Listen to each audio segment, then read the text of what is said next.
শুভেচ্ছা,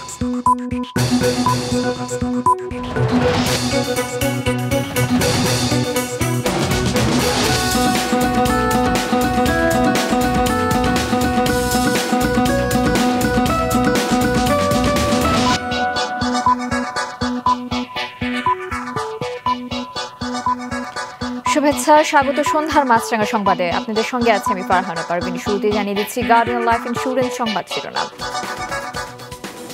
জাতীয় ঐক্যমত্য কমিশনের বৈঠকে আজ তত্ত্বাবধায়ক সরকারের গঠন নিয়ে একমত হতে পারেনি দলগুলো।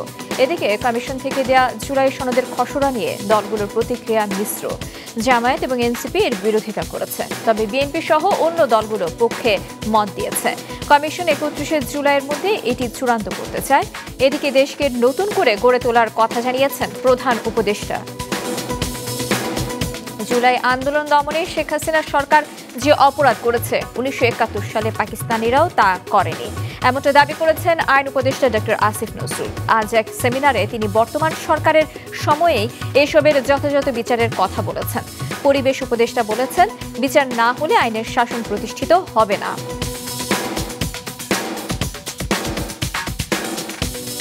দর্শক, রাজধানীর বিভিন্ন সড়কে চলা গণপরিবহনের চেহারা দেখলে লজ্জিত হন না এমন মানুষ খুঁজে পাওয়া কঠিন। জীর্ণ পুরাতন যানবাহনের ছেয়ে থাকে সব সড়ক। বিআরটিএর হিসেবে এমন বাস মিনিবাস আছে প্রায় 40,000, ট্রাকও প্রায় সমপরিমাণ। এসব সরানোর কথা অনেক দিন ধরে শোনা যাচ্ছে, তবে ব্যর্থ হয়েছে সব সরকারই। চলতি অভিযানও কতটা সফল হবে তা নিয়েও আছে প্রশ্ন। শুনছিলেন শিরোনাম, এবার বিস্তারিত। জুলাই সনদের খসড়া নিয়ে দলগুলোর মধ্যে মিশ্র প্রতিক্রিয়া দেখা দিয়েছে। আজকের আলোচনায় তত্ত্বাবধায়ক সরকার ব্যবস্থা ফিরিয়ে আনার বিষয়ে সব রাজনৈতিক দল একমত থাকলেও এর গঠন প্রক্রিয়া নিয়ে এক হতে পারেননি কেউ। আরও জানাচ্ছেন নুরুন নাহার ওয়েলি। গত মার্চ থেকে মে মাস পর্যন্ত 35টি রাজনৈতিক দল ও জোটের সাথে 166টি সুপারিশ নিয়ে প্রথম ধাপের সংলাপ করে কমিশন। এরপর 20টি মৌলিক বিষয়ে সংস্কার নিয়ে ধারাবাহিক আলোচনা শুরু হয়। এর মধ্যে নোট অফ ডিসেন্ট সহ 12টি বিষয়ে একমত হয়েছে দলগুলো। বাকি 8টি অমীমাংসিত বিষয়ে সংলাপ চলমান রেখেই রাজনৈতিক দলগুলোর কাছে সনদের খসড়া পাঠিয়েছে কমিশন। জুলাই সনদের খসড়া হাতে পেয়ে অঙ্গীকারগুলো নিয়ে রাজনৈতিক দলগুলোর রয়েছে ভিন্ন ভিন্ন মত। যেটা লেখা হয়েছে সেটা একেবারেই শুধু হতাশাব্যঞ্জক নয়, এটা ডেঞ্জারাস। জুলাই সনদ মৌলিক সংস্কারের ভিত্তিতেই সেটা হতে হবে। আমরা যে বিষয়গুলো নিয়ে ঐক্যমত্য কমিশনে আলাপ করেছি, মৌলিক সংস্কারের প্রত্যেকটা বিষয়ই যেন জুলাই সনদে অন্তর্ভুক্ত হয়, সেটাই আমাদের দাবি। যদি কোনো বিষয়কে অনুল্লেখ করে বাদ দিয়ে জুলাই ঘোষণাপত্র প্রণয়ন করা হয়, সেক্ষেত্রে সেই জুলাই সনদে আমরা স্বাক্ষর করবো কিনা সেটা অবশ্যই বিবেচনাধীন। মেজর কোনো ইস্যুজ ওখানে নাই, সেখানে কিছু শব্দ চয়ন, কিছু বাক্য চয়ন, কিছু গঠন প্রণালীতে একটু আসলে ত্রুটি আছে, হয়তো তাড়াহুড়ো করে দিয়েছে বলে ওনারা এত দেখতে পারেননি। সেটা আমরা কাজ করছি, আমরা কালকের মধ্যে দিয়ে দেবো ইনশাআল্লাহ। এই জুলাই সনদে যেন 18 কোটা সংস্কার আন্দোলনের যে ভূমিকা, এই ভূমিকা যেন অ্যাড করা হয়, এটা আমাদের দাবি। বাস্তবায়নের প্রক্রিয়া নিয়ে কোনো রাজনৈতিক দলের পরামর্শ সুপ্রিম কোর্টের মতামত নিয়ে অধ্যাদেশ জারি করে আইনে রূপান্তর করা যেতে পারে। ঐক্যমত কমিশনের সহসভাপতি অধ্যাপক আলী রিয়াদ জানান, কিছুটা সংযোজন করেই জুলাই জাতীয় সনদের খসড়া রাজনৈতিক দলগুলোকে আবার পাঠানো হবে। 30 জুলাইয়ের মধ্যে আমরা যেভাবেই হোক আমাদের সনদের একটা চূড়ান্ত রূপ অন্তত পক্ষে যে সমস্ত বিষয়ে ঐক্যমত্য প্রতিষ্ঠা হয়েছে সেগুলো সুস্পষ্ট করতে হবে। এদিকে 21তম দিনের আলোচনার মূল অংশ জুড়ে ছিল তত্ত্বাবধায়ক সরকারের প্রধান উপদেষ্টার নিয়োগ প্রক্রিয়া নিয়ে, যেখানে কমিশনের প্রস্তাবিত র্যাঙ্কিং পদ্ধতিতে রাজি হয়নি বিএনপি, আর অন্য দলগুলো এই প্রস্তাবের পক্ষে মত দেয়। একটা ইস্যুতে সবাই একমত, কিন্তু গঠন প্রক্রিয়া বা বিভিন্ন প্রণালীগত পদ্ধতিগত দিক থেকে হয়তো একমত হতে পারছেন না। সেই ক্ষেত্রে হয়তো 10% গ্যাপ আছে। সেইটা যারা একমত হতে পারছেন না, ওখানে নোট অফ ডিসেন্ট দিয়ে একমত হচ্ছেন, সেইভাবে হতে পারে। আজকে আরও আলোচনা হয় সরকারি কর্মকমিশন, দুদক, মহাহিসাব নিরীক্ষক ও নিয়ন্ত্রক এবং ন্যায়পাল নিয়োগের বিধান নিয়ে। নুরুন নাহার বিলি, মাছরাঙা সংবাদ, ঢাকা। কাগজের সংস্কার হলেই হবে না, প্রয়োজন মনের গভীরতম সংস্কার। বলেছেন প্রধান উপদেষ্টা ডক্টর মোহাম্মদ ইউনূস। জুলাই অভ্যুত্থান এবং তথ্য অনুসন্ধান প্রতিবেদনের ওপর আজ রাজধানীর একটি হোটেলে আয়োজিত জাতিসংঘের অনুষ্ঠানে প্রধান অতিথির বক্তব্যে এ কথা বলেন তিনি। প্রধান উপদেষ্টা আরও বলেন, জুলাই শুধু স্বৈরাচার হটানোর মাস নয়, এটি আমাদের পুনর্জাগরণের মাস। জুলাইয়ের স্মৃতি এখনও তাজা। কাগজের সংস্কার কিংবা মুখের কথার ঐক্য নয়, প্রয়োজন মনের গভীরতম জায়গার সংস্কার। না হলে যে কোনো আঙ্গিকে ফিরে আসবে স্বৈরাচার। ডক্টর ইউনূস জাতিসংঘের সমর্থনে স্বীকৃতি জানিয়ে বলেন, জাতিসংঘ 1971 সালে স্বাধীনতা যুদ্ধ থেকে শুরু করে রোহিঙ্গা সংকট এবং গত বছরের জুলাই এবং অগাস্টের অন্ধকার দিনগুলোতে সর্বদা বাংলাদেশের পাশে দাঁড়িয়েছে। এই দেশ একেবারে নতুন করে বানিয়ে আনতে হবে। এটা উপরই একটা প্রলেপ দেওয়ার পরিবর্তন না, গভীরতমভাবে পরিবর্তন। সে গভীরতম পরিবর্তন যদি না করি, যেই স্বৈরাচারের বিরুদ্ধে আজকে আমরা কথা বলছি, আবার ঘুরে ফিরে এসে চলে আসবে, এক ভঙ্গিতে না এক ভঙ্গিতে চলে আসবে। যতই আমরা আইন কানুন সামাল দিই, এটা কয়েকটা কাগজের সংস্কার না, এটা মনের গভীরতর জায়গার সংস্কার। যে সংস্কার মানুষের কাজে আসবে না, সে সংস্কার করে কোনো লাভ নেই বলে মন্তব্য করেছেন বিএনপি মহাসচিব মির্জা ফখরুল ইসলাম আলমগীর। সকালে বনানী কামাল আতাতুর্ক খেলার মাঠে আমরা বিএনপি পরিবার ও মায়ের ডাকে যৌথ উদ্যোগে শহীদ এবং গুম খুনের শিকার পরিবারের সদস্যদের নিয়ে আয়োজিত গণতান্ত্রিক পদযাত্রায় শিশু শিরোনামের এক অনুষ্ঠানে তিনি এসব কথা বলেন। মির্জা ফখরুল বলেন, এখন সংস্কার নিয়ে অনেক আলোচনা হচ্ছে, তবে মানুষের জীবনমান, শিশুদের ভবিষ্যৎ উন্নয়নে কাজ না হলে এই সংস্কার মূল্যহীন। শহীদ এবং গুম খুনের শিকার পরিবারগুলোর পুনর্বাসনের উদ্যোগ নিতে সরকারের প্রতি আহ্বান জানান তিনি।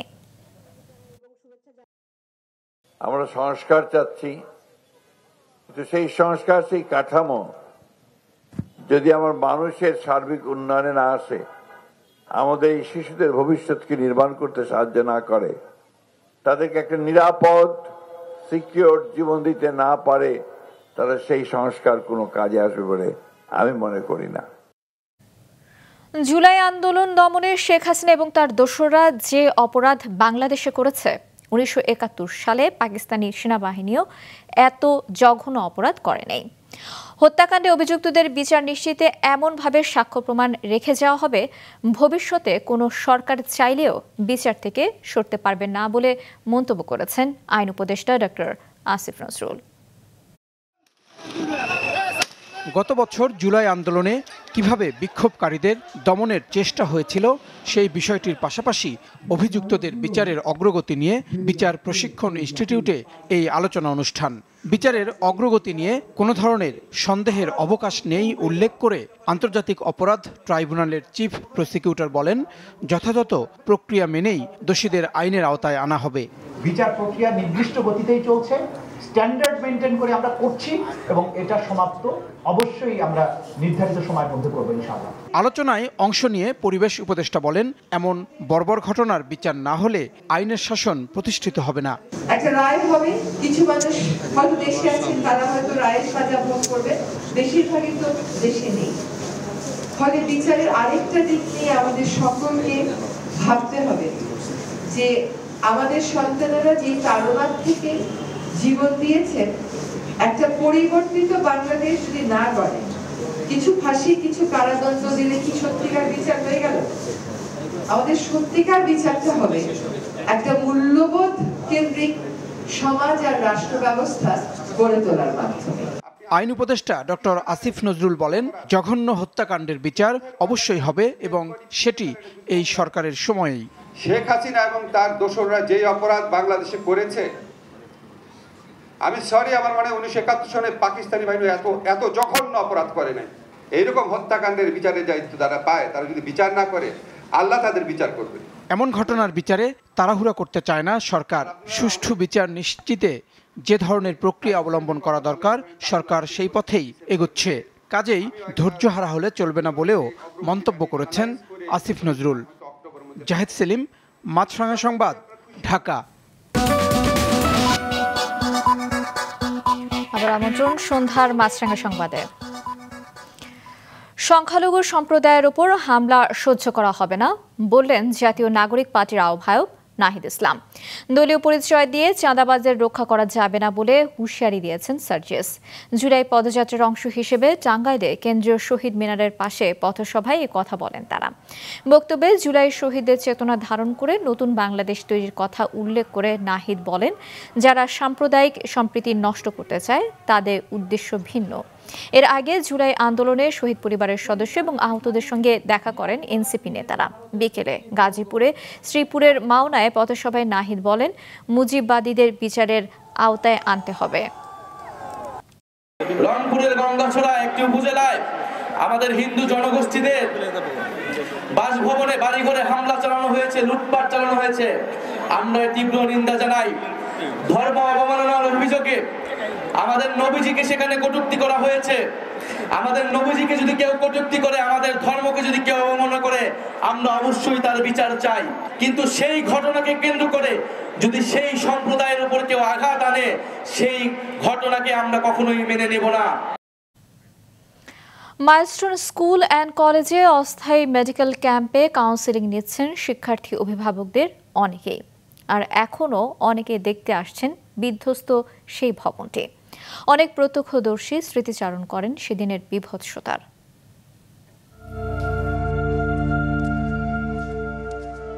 মাইলস্টোন স্কুল অ্যান্ড কলেজের নবম শ্রেণীর শিক্ষার্থী মোমো 21 জুলাইয়ের সেই ট্র্যাজেডি তাকে এখনো ঘুমাতে দেয় না। ঘুমের মধ্যেই ভেসে ওঠে সেই দুঃসহ স্মৃতি। কেমন যেন লাগতেছে, স্কুলের পরিবেশ চেঞ্জ হয়ে গেছে, আগে যেমন ছিল এরকম নাই। আমি ঘুমাতে পারি না, ঘুমালে চোখের মধ্যে ওই দৃশ্যগুলো ভাসে। তার মতো আরও অনেক শিক্ষার্থী ও অভিভাবকরা দুঃসহ স্মৃতি নিয়েই এসেছে বিমান বাহিনীর অস্থায়ী ক্যাম্পে কাউন্সেলিং এর জন্য। গা কাঁপে, তারপরে কান ব্যথা করে, আবার রাত্রে ঘুমাতে গেলে ভয় পাই। সব শেয়ার করার পর আলহামদুলিল্লাহ ভালো লাগছে। সেখানে অস্থায়ী মেডিকেল ক্যাম্পে আজ সেবা নিয়েছেন 200 জন, যাদের 19 জন কাউন্সেলিং নিয়েছেন। যাদের ইমিডিয়েটলি সহায়তা প্রয়োজন হয়নি তারা এখনও অনেকেই আসছেন এবং প্রয়োজনীয় যে সমস্ত চিকিৎসা প্রয়োজন বিশেষজ্ঞ চিকিৎসকের কাছ থেকে তারা সেই সমস্ত চিকিৎসা নিচ্ছেন। যে কতদিন লাগে আমরা এখানে থাকবো, আমাদের এই ক্যাম্পটা কন্টিনিউ করবে। এর পাশাপাশি ছোটোখাটো অন্যান্য অসুখ বিসুখ নিয়ে যারা আসছেন তাদেরকে আমরা সেবা দিব। সেবার পাশাপাশি আমরা ওষুধটাও সরবরাহ ব্যবস্থা করেছি। স্কুলের একটি কক্ষে রাখা সারি সারি ব্যাগ, কোনোটি অক্ষত, কোনোটি ছিন্ন বিচ্ছিন্ন, বহন করছে সেদিনের ওই বিভৎসতার চিত্র। অনেক শিক্ষার্থী এসে খুঁজে নিচ্ছেন ব্যাগ। এদিকে সকালে নিহত 5 শিক্ষার্থীর পরিবারের সদস্যদের সাথে দেখা করেছে বিমান বাহিনী প্রধানের একটি প্রতিনিধি দল। পরে তারা নিহতদের কবর জিয়ারত ও শ্রদ্ধা জানায়। ফাহিয়ান হামিম, মাছরাঙা সংবাদ, ঢাকা। বছরের পর বছর ধরে অভিযান পরিচালনা করেও সড়ক থেকে ফিটনেসবিহীন এবং পুরাতন জরাজীর্ণ পরিবহনগুলো অপসারণ করতে পারছে না সড়ক পরিবহন কর্তৃপক্ষ। সংস্থাটির সম্প্রতি শুরু হওয়া ভ্রাম্যমাণ আদালত থেকেও তেমন সুফল আসবে না বলে মনে করছেন পরিবহন বিশেষজ্ঞরা। আনোয়ার হোসেনের রিপোর্ট। বহাল তবিয়তেই রাজধানীতে চলছে এমন লক্কর ঝক্কর মার্কা বাস। কালো ধোঁয়া ছড়িয়ে প্রতিনিয়ত পরিবেশ দূষণ তো রয়েছেই, এসব দেখেও না দেখার ভান করে রয়েছে প্রশাসন। সড়ক পরিবহন কর্তৃপক্ষ বা বিআরটিএ সম্প্রতি ঘোষণা দিয়ে সড়ক থেকে 20 বছরের পুরনো বাস ও 25 বছরের পুরানো ট্রাক কাভার্ড ভ্যান অপসারণে ভ্রাম্যমাণ আদালত পরিচালনা করছে। কিন্তু প্রশ্ন উঠেছে এই অভিযানের সফলতা নিয়ে। কারণ সংস্থাটির পরিসংখ্যান বলছে 2009 সাল থেকে গত জুন পর্যন্ত ফিটনেসবিহীন ও দূষণকারী বাসের বিরুদ্ধে 2,86,673টি মামলায় জরিমানা আদায় করা হয়েছে প্রায় 43.5 কোটি টাকা।